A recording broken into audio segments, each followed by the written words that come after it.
In this lecture, we're going to start preparing an environment for PHP. It's going to be easier than you think. But what is an environment? Why is it important to have one? Let's demystify this concept before taking a step further. Suppose we were gardening. What does a garden need? There needs to be soil, sunlight, and water. Without the proper environment, our plants would not be able to flourish. It's absolutely critical to cultivate land for growing plants and food. The concept of preparing an environment for gardening can be applied to the programming world. Applications need the proper environment for running code. In the programming world, an environment is the machine where the application runs. In most cases, applications rely on additional software. Without the proper tools or programs, our applications won't work. Generally speaking, there are two types of environments, which are local and production environments. A local environment refers to the setup you have on your personal computer or local machine, where you can write, test, and run your code. Local environments are primarily used for development and testing purposes. This allows you, the developer, to break things without disrupting your users. You can freely modify and make changes before shipping a program to the world. On the other hand, a production environment is a live environment where your code is actually deployed and running for end users. A production environment is typically hosted on a remote server. It is designed to handle the demands of real-world usage, including security, scalability, and reliability.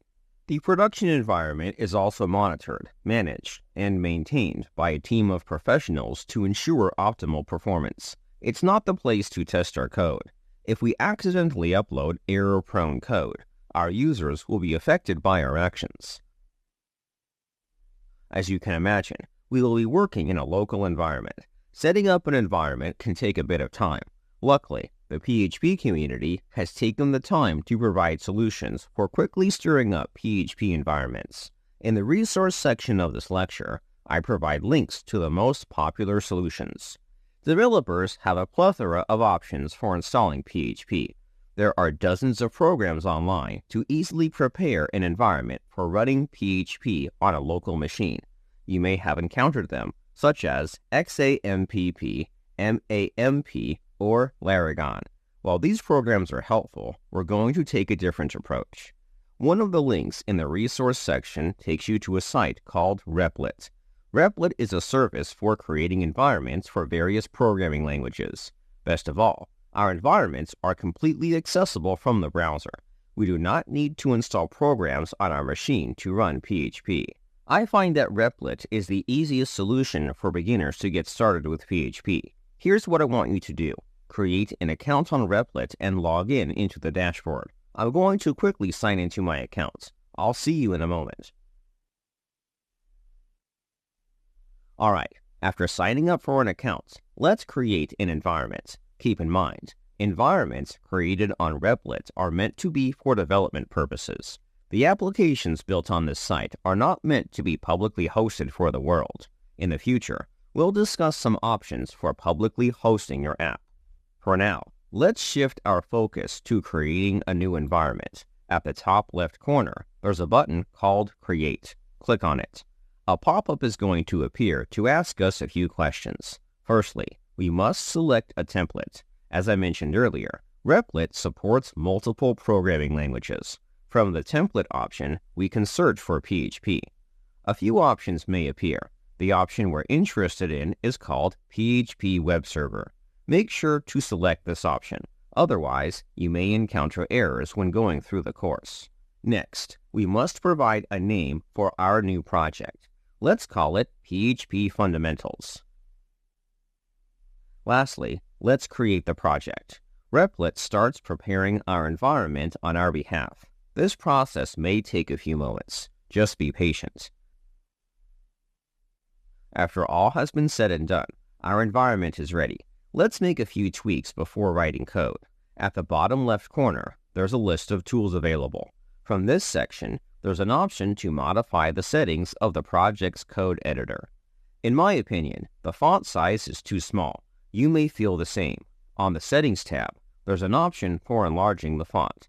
Select a font size that's suitable for your needs. Hopefully, you can read the code on my screen. Great! We're ready to run the project. At the top of the page, click the Run button.